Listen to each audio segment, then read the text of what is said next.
Hey everybody, welcome back to Donkey Kong Country, and today we are starting its magnificent sequel, Diddy's Kong Quest. So, who are the assholes I have joining me today? You have. You first. Thank you for choosing Commentary Bot 5000. Now loading commentator. 9 Gear Crow. Hello, I'm 9 Gear Crow, and welcome back to Let's play Donkey Kong Country 2. And I'm Blastinus, just Blastinus. No fancy intro. Good job, guys. This is my baby and you're ruining it already. Sure are. Yep. Oh my god. So yeah, DKC2 is like hands down my favorite of the DKC games. And just everything about it is fantastic. I love the story setup, I love the music, I love the game, just everything about this game is so good. Of note is that we're starting, I think, on exactly the same pirate ship that we ended the first game on.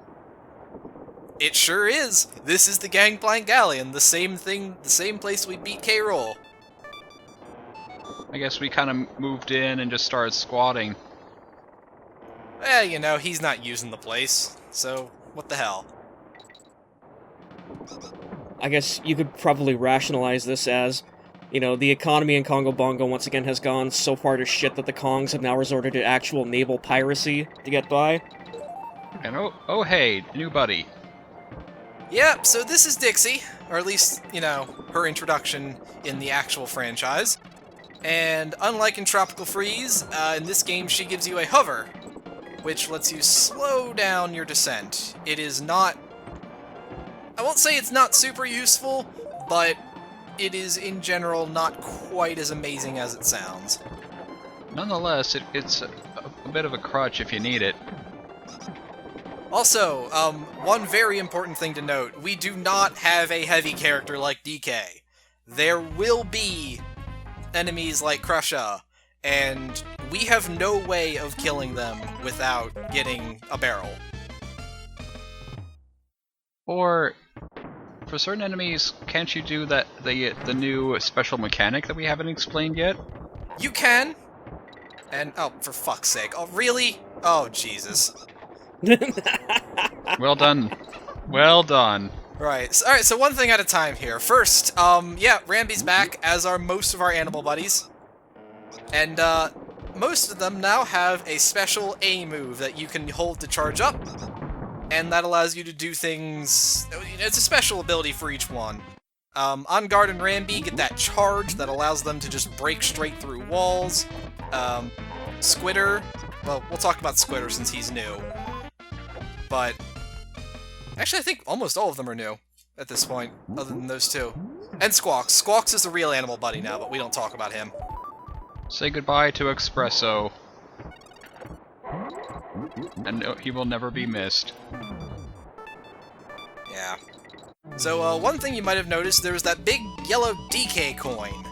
That is pretty much the biggest indicator of how the game tracks your progress, and you need to collect all of them, and there is one per level, for the grand total of 103%, I think, in this game.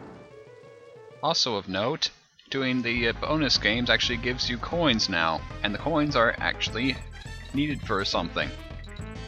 Yeah, the coins are necessary to access the Lost World, which, you know, we will talk about a lot more later, but suffice to say, it is important. And I will, any of the coins that I miss getting on here, I will go and get off camera, because that is something I do want to show off. Yep. So then, about that new mechanic, does it actually ever talk, like, give it a name? I usually just call it, pairing up or whatever. Yeah, I don't think it actually, like, ever explains it, but what you can do is if you hit A, they will get on top of each other like this. You can throw the other person at an enemy or a location, and you will... Like, if you throw at an enemy, you will hurt them. But you do have to note that while your partner is sprawled out like that, if an enemy hits them, you will lose them. Oh yeah. And you can also throw your partner into things and hurt them that way, and then you will lose them. Right, and the other important thing is that if you throw them up, which is not what I did there, but at any rate, if you throw them up, you will kind of be dragged to wherever they land. And that is a good way to get to some sneaky places. Oh yeah.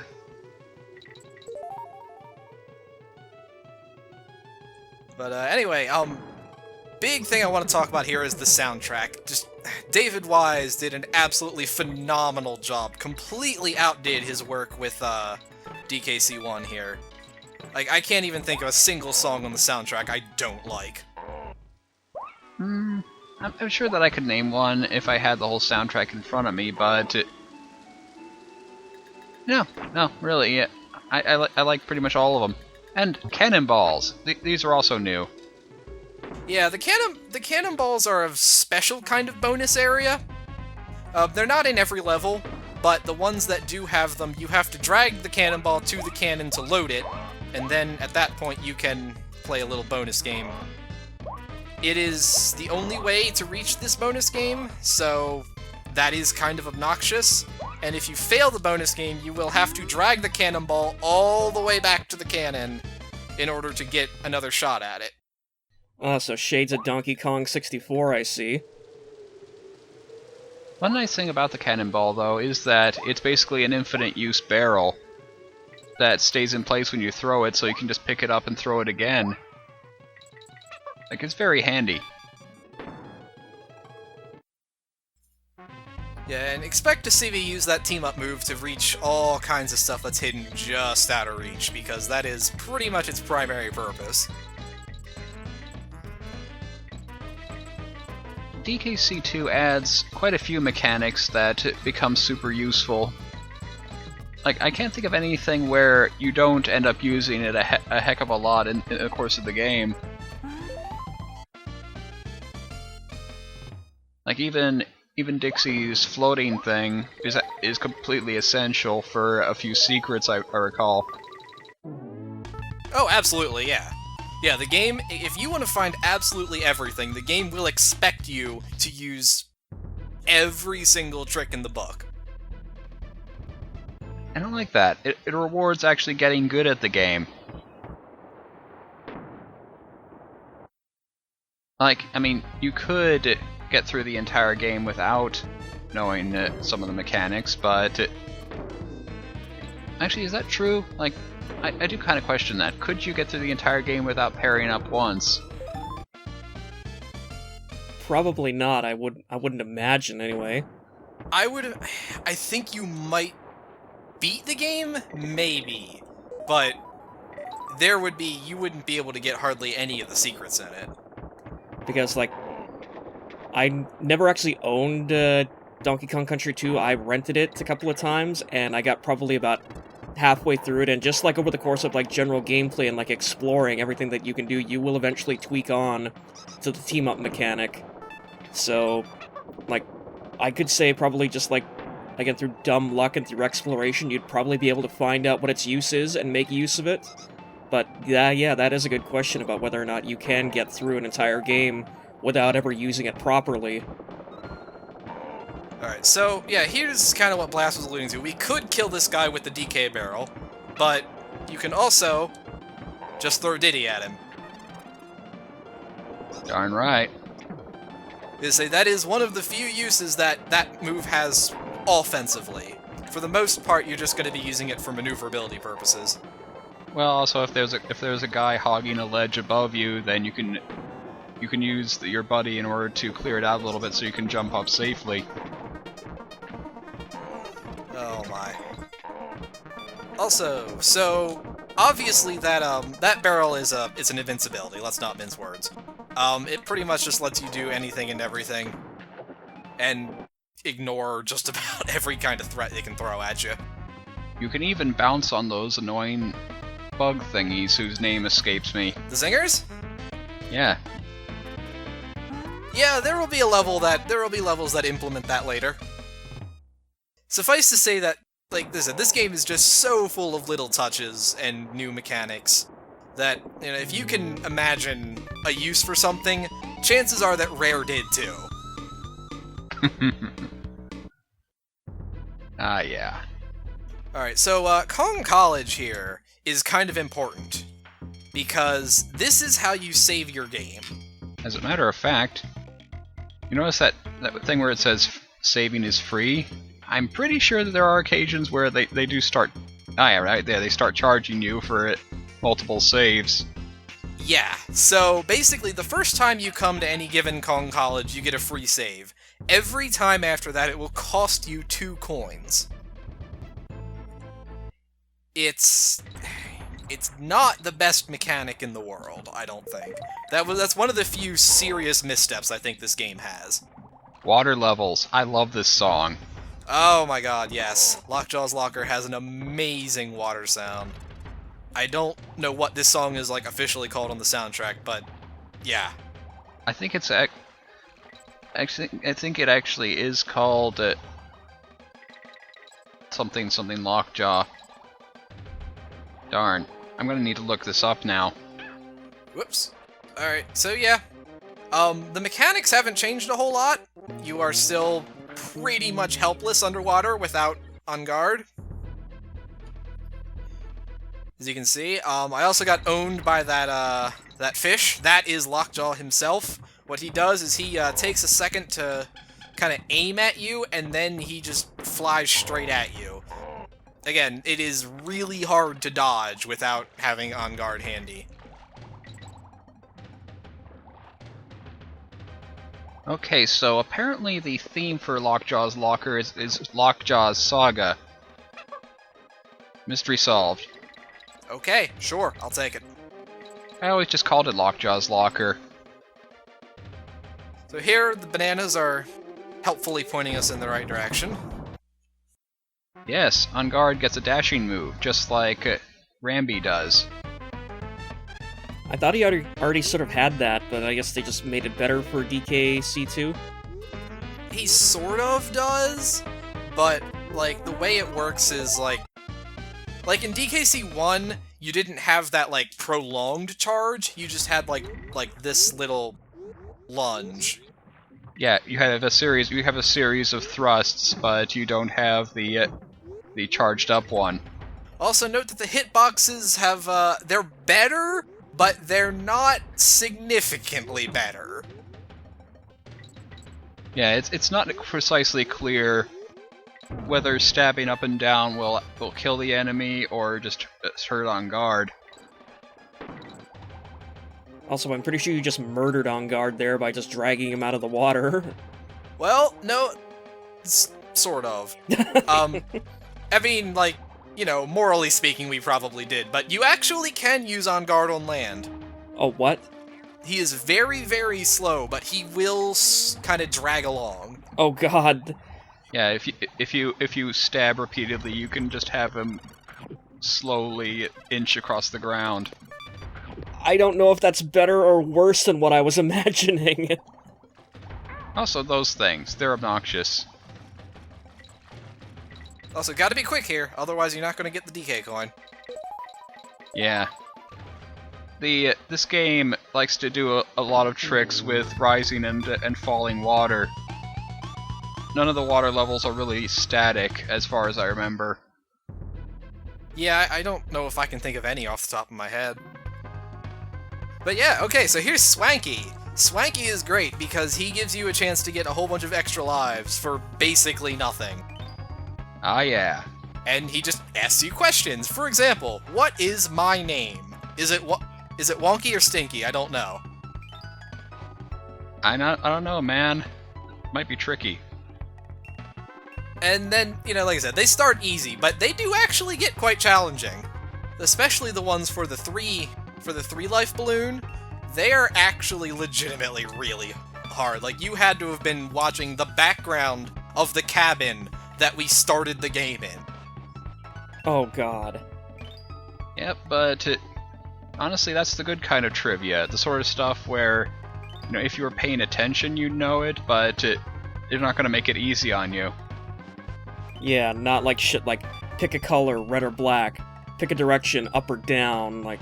But yeah, right here, for example. Okay, so, think back, Crow. How many windows were in the cabin when we got where we saw the map and got the extra life? I'd say 2, but I'm probably gonna get it wrong. I wasn't paying attention. Congratulations, you're wrong. It was 4. Hooray!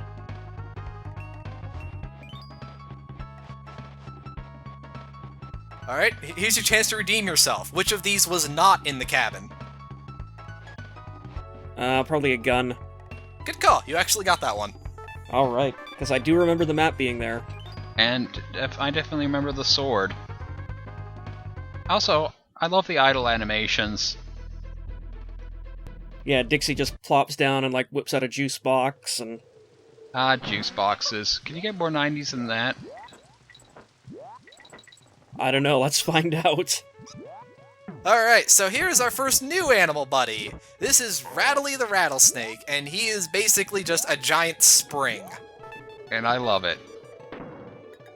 Also, Rare cheaping out in their naming department again, I see. Yeah, he doesn't have the most creative name in the world.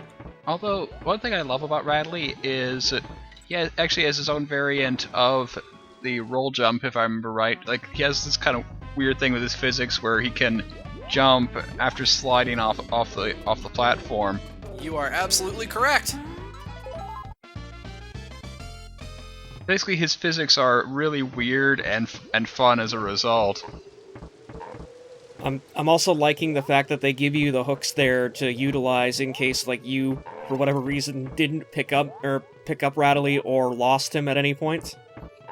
Oh yeah, this game, I think pretty much every single Donkey Kong game is designed under the philosophy of being able to win it with just one Kong, and the most basic Kong. Yeah, I know DKCR and Tropical Freeze are designed in the same way. Like, if you, for some reason, are stuck with just DK, you can still complete the game. And then Donkey Kong 64 happened. We don't talk about DK64. That's a trigger word around here. If this game ever does require you to have an animal friend, like they'll either be easily available or you'll just transform into them so you have to be them. Like, you'll never have a case where the animal friend runs off and becomes irreplaceable in a level where you need them. Because that's frustrating. And this series very much hates frustrating the player unless you're bad. Unless it's a minecart level. Those things can go fuck themselves. Actually, minecarts are gone. Oh, thank God. There is only one thing which is sort of similar to minecarts, and we won't be seeing it until World 4.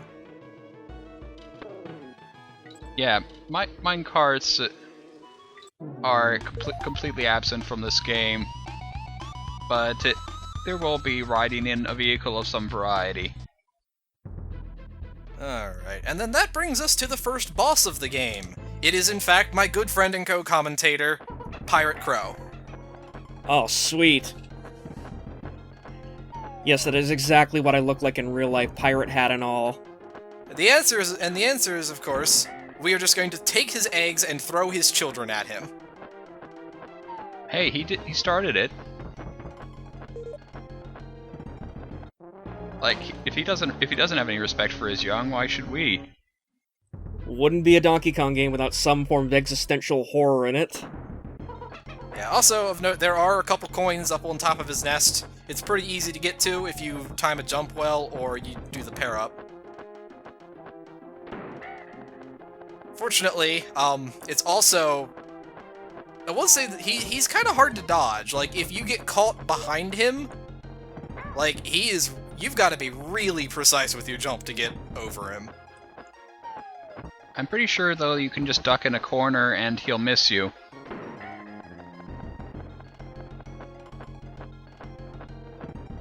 I mean, at least that's how I recall avoiding him if I miss the egg.